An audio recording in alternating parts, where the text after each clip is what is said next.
नमस्कार, KP news के bulletin में आपका स्वागत है। मैं अश्विनी आपके साथ। आइए एक नजर डालते हैं आज की सुर्खियों पर। हैदराबाद हलबरगा शिवानी मठ के हवालिंगेश्वर शिवाचार्य प्रवचन कार्यक्रम। 27 अक्टूबर को कोर्ट के फैसले के बाद स्पष्ट निर्णय, विष्णुवर्धन ने कहा। कर्नाटक के मुख्यमंत्री ने मंत्री से कहा, उच्च शिक्षा विभाग में 3300 बैकलॉग पद भरे। कांग्रेस सरकार चुनाव में पार्टी को फंड देने के लिए कृत्रिम बिजली की कमी पैदा कर रही है, एचडी कुमारस्वामी का आरोप। कर्नाटक के पूर्व सीएम बसवराज बोम्मे की कार्डियक सर्जरी। पहले बोला छुटभैये नेता, अब कमलनाथ के बयान पर पलटे राम गोपाल यादव, बोले वो मेरे दोस्त हैं। कविता ने जीत को लेकर किया बड़ा दाव, राहुल गांधी पर कसा तंज, उन्हें होमवर्क करके आना चाहिए।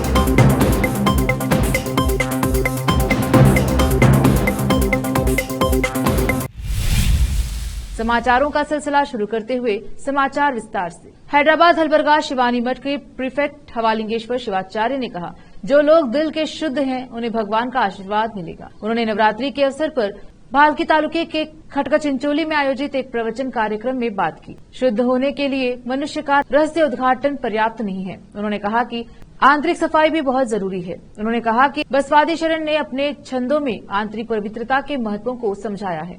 नवरात्रि में जिस तरह घर और कपड़ों को साफ किया जाता है, उसी तरह मन को भी साफ करना चाहिए। उन्होंने कहा कि बुरे गुणों, बुरे विचारों को दूर कर अच्छे कर्मों को अपनाना चाहिए। इससे पहले देवी ने राक्षस का वध किया था।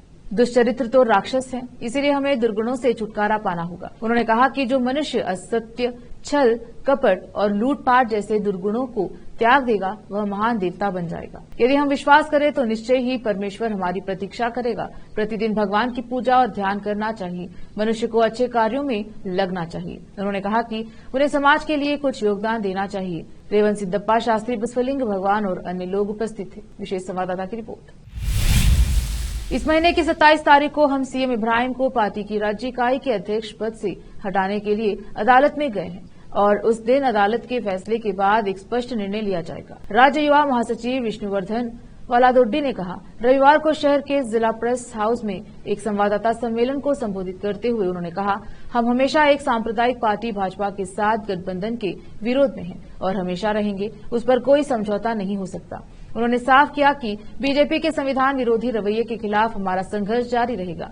जेडीएस ने यह बताकर साबित कर दिया है कि वह केवल पिता, पुत्र और पोते की पार्टी है कि देवेगौड़ा ने सीएम इब्राहिम को बर्खास्त कर दिया है, जो पूरे समाज के कल्याण के बारे में चिंतित हैं और दृढ़ बसवड़ी प्रमाथर के साथ आगे बढ़ रहे हैं। पार्टी के सिद्धांतों की ध्वजियां उड़ाने वाले पूर्व मुख्यमंत्री कुमारस्वामी पर कार्यवाही न करके इब्राहिम साहब पर कार्यवाही करना अनुचित है।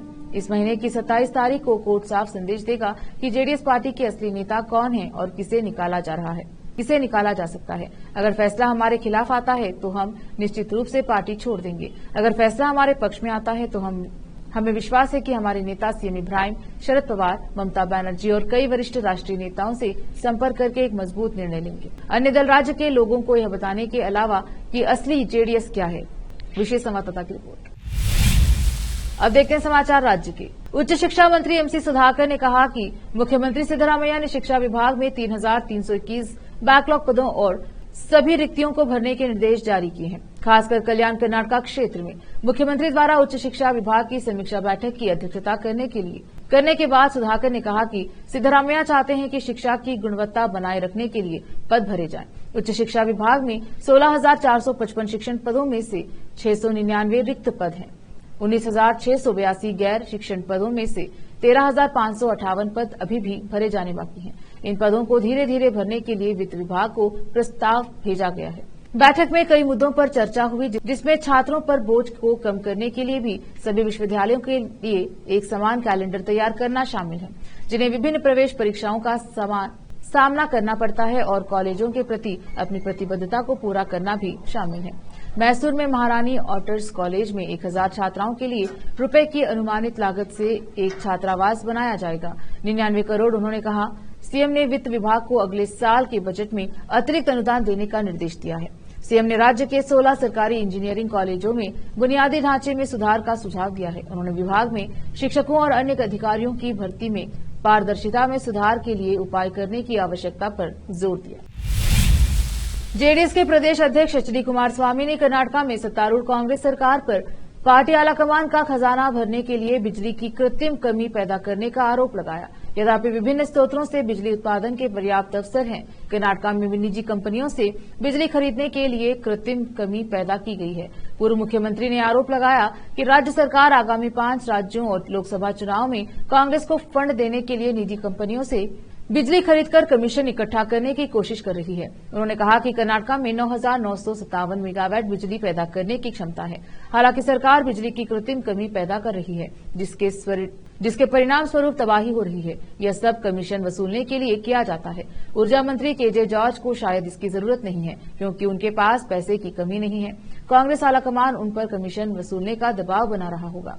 कुमारस्वामी ने संवाददाताओं से कहा, सरकार अच्छी तरह से जानती है कि अपनी योजनाओं से पैसा लूटने के लिए माहौल कैसे बनाया जाए, क्योंकि वह विदेशों से ऊंची कीमत पर कोयला आयात करने की योजना बना रही है।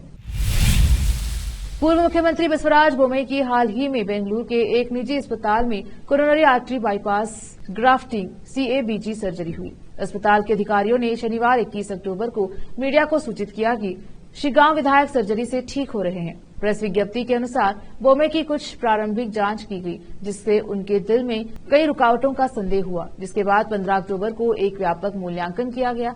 एंजियोग्राम के बाद तीनों कोरोनरी धामियों में गंभीर और फैली हुई रुकावटों का पता चला। अस्पताल के अधिकारियों ने कहा कि इस निदान और हालिया चेतावनी लक्षणों ने निकट भविष्य में दिल का दौरा पड़ने का संभावित खतरा पैदा कर दिया है, जिसके लिए शीघ्र सर्जिकल हस्तक्षेप की आवश्यकता है। बोम्मई की CABG सर्जरी में सभी बाधित कोरोनरी धमनियों को संबोधित करते हुए धड़कते दिल पर 5 ग्राफ्ट लगाए गए। अस्पताल ने कहा, श्री बसवराज बोम्मई की रिकवरी उत्कृष्ट रही है और कुछ ही हफ्तों में उनके पूर्ण कार्य क्षमता हासिल करने की उम्मीद है। कृषि मंत्री एन चलवरायस्वामी ने लोक निर्माण विभाग PWD से कर्नाटक प्रदेश कृषक समाज KPKS का 129 करोड़ रुपए बकाया किराया माफ करने का अनुरोध किया है। KPKS हडसन सर्कल के पास PWD की भूमि पर स्थित है। चलवरायस्वामी ने जमीन को KPKS को हस्तांतरित करने की भी मांग की है। यह अनुरोध मुख्य सचिव वंदिता शर्मा द्वारा लंबित किराए के बकाये और KPKS द्वारा समझौते की शर्तों की कथित उल्लंघन पर मांगी गई एक विस्तृत रिपोर्ट के बाद प्रस्तुत किया गया था। अपने पत्र में चलवरायस्वामी ने 2019 से KPKS के संशोधित किराए के विवरण को अपडेट नहीं करने के लिए PWD को दोषी ठहराया। रोकते हैं समाचारों का सिलसिला, लेते हैं छोटा सा ब्रेक, जल्द लौटेंगे ब्रेक के बाद।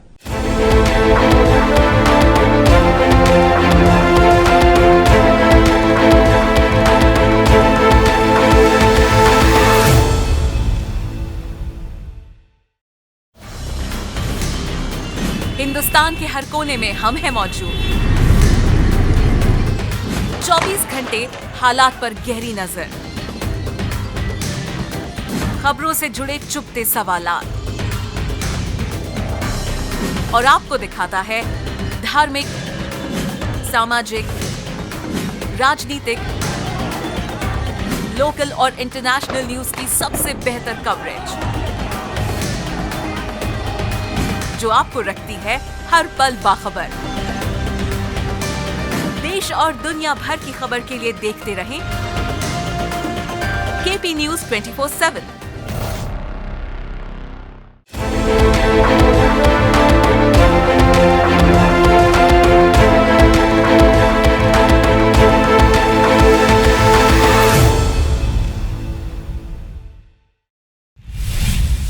ब्रेक के बाद स्वागत है आपका, देखते हैं समाचार। मध्य प्रदेश विधानसभा चुनाव के मद्देनजर सीट के बंटवारे को लेकर कांग्रेस और समाजवादी पार्टी के बीच कुछ ठीक नहीं चल रहा है।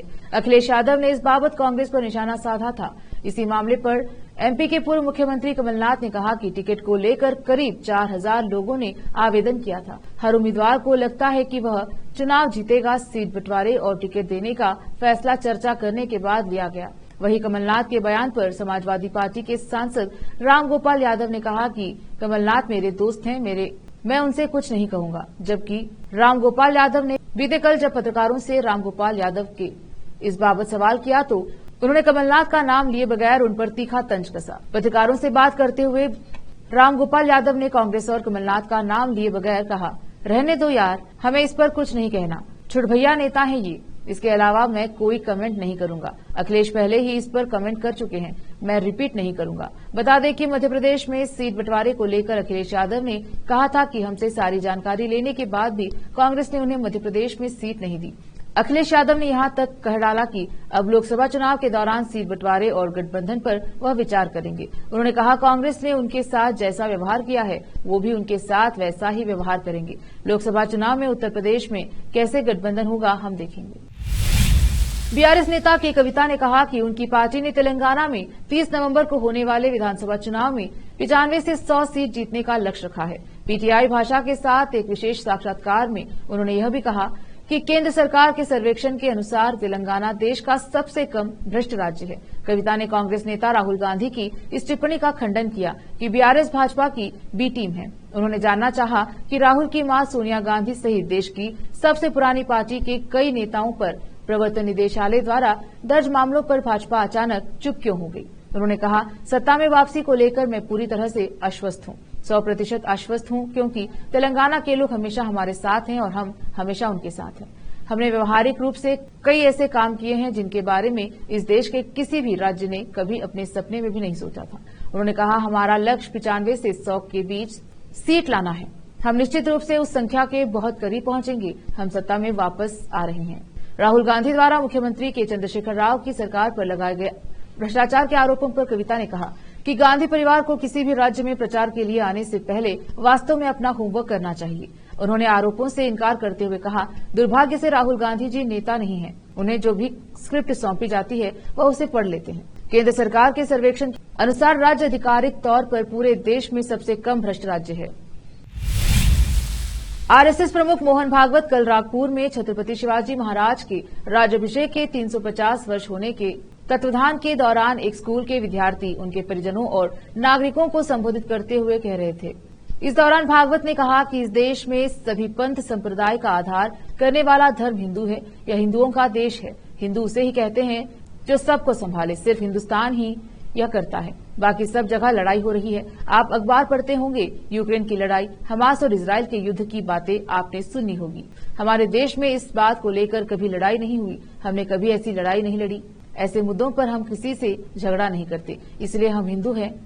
ऐसा ये हिंदुओं का देश है। मोहन भागवत ने यह भी कहा कि हिंदुओं का देश है, इसका मतलब यह नहीं कि हम अन्य धर्मों को अस्वीकार करते हैं। अगर आप हिंदू कहते हैं तो आपको यह बताने की जरूरत नहीं है कि हमने मुसलमानों की भी रक्षा की। केवल हिंदू ही सभी धर्मों की रक्षा करते हैं। उन्होंने कहा कि केवल भारत ही ऐसा है जहां हर धर्म को माना जाता है, लेकिन दूसरों ने ऐसा नहीं किया।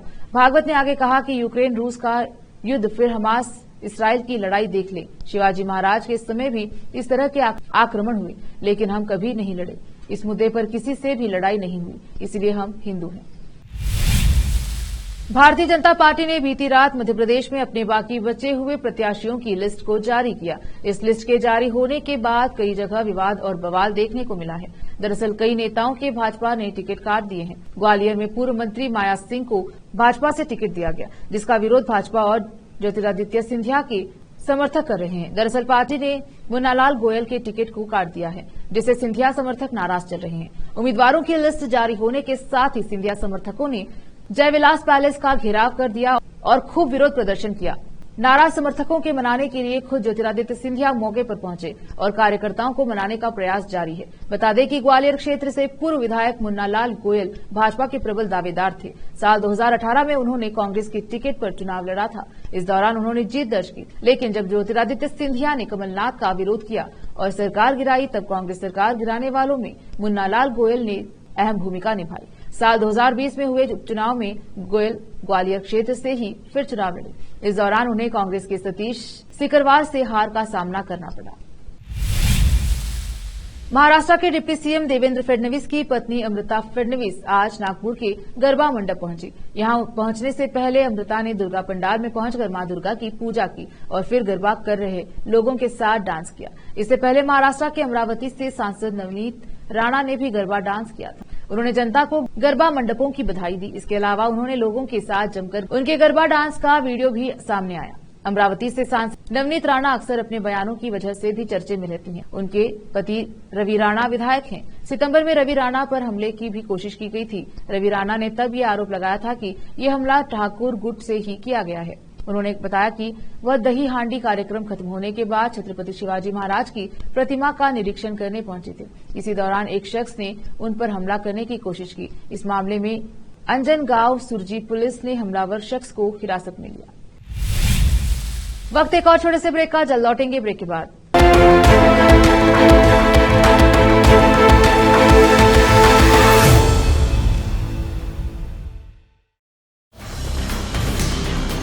हिंदुस्तान के हर कोने में हम हैं मौजूद। 24 घंटे हालात पर गहरी नजर, खबरों से जुड़े चुपते सवालात, और आपको दिखाता है धार्मिक, सामाजिक, राजनीतिक, लोकल और इंटरनेशनल न्यूज की सबसे बेहतर कवरेज, जो आपको रखती है हर पल बाखबर। देश और दुनिया भर की खबर के लिए देखते रहें केपी न्यूज 24/7।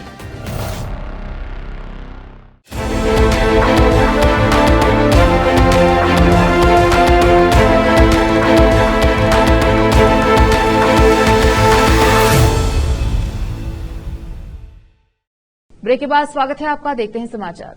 वास्तविक नियंत्रण रेखा एलएसी के पास गलवान और तवांग में भारतीय सेना से झड़प के बाद चीन ने जबरदस्त इंफ्रास्ट्रक्चर बना दिया है। अमेरिकी रक्षा मंत्रालय पेंटागन की एक रिपोर्ट में दावा किया गया है कि चीन ने एलएसी पर बेहिसाब सड़कें, हवाई अड्डे और हेलीपैड का नेटवर्क तैयार कर दिया है।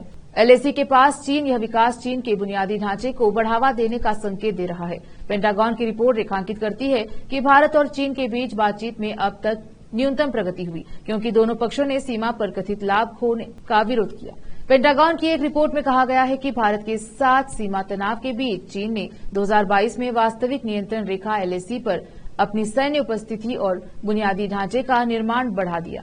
Military and security developments involving the people's republican of China 2023 की रिपोर्ट के अनुसार भूमिगत भंडारण सुविधाएं, नई सड़कें, एक दोहरे उद्देश्य वाला हवाई अड्डा और कई हेलीपैड एलएसी के साथ बीजिंग के बुनियादी ढांचे को बढ़ावा देने का हिस्सा हैं। मई 2020 की शुरुआत से भारत चीन सीमा पर निरंतर तनाव ने पश्चिम थिएटर कमान का ध्यान इस ओर आकर्षित किया है।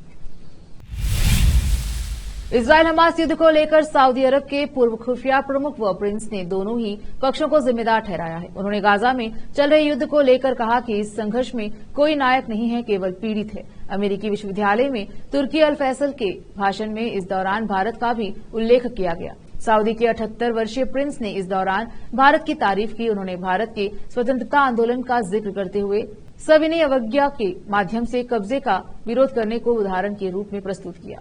उन्होंने कहा कि लोगों को अपने कब्जे का विरोध करने का अधिकार है, यहां तक कि सैन्य रूप से भी। उन्होंने कहा, मैं फिलिस्तीन में सैन्य विकल्प का समर्थन नहीं करता, मैं नागरिक विद्रोह और अवज्ञा का दूसरा विकल्प पसंद करता हूं। इन्हीं दोनों हथियारों के जरिए भारत में ब्रिटिश साम्राज्य और पूर्वी यूरोप में सोवियत साम्राज्य को ध्वस्त कर दिया गया था। एक नजर फिल्मों के समाचारों पर। इंडियन पुलिस फोर्स में शिल्पा शेट्टी ने भी पहनी पुलिस की वर्दी। रोहित शेट्टी को कॉप यूनिवर्स का हिस्सा बन ओटीटी पर मचाएंगी कदर। अब समाचार खेल जगत की। कुलदीप यादव ने किया कमाल, न्यूजीलैंड के कप्तान टॉप लैथम को भेजा पैवेलियन। आखिर में समाचार बाजार के। पीएनबी घोटाले से बड़े स्कैम का हुआ पर्दाफाश। मुंबई में 16,000 करोड़ की धोखाधड़ी का चला पता। फिर से एक नजर आज की सुर्खियों पर।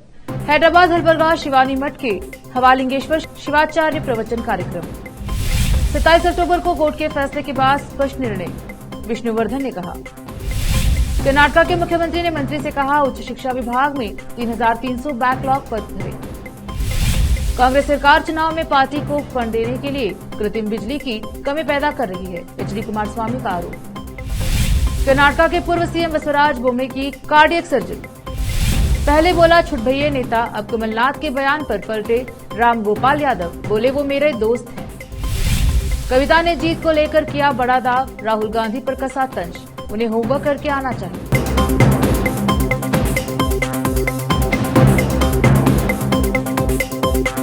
केपी न्यूज में अब तक के लिए इतना ही। देखते रहिए केपी न्यूज 24/7। धन्यवाद।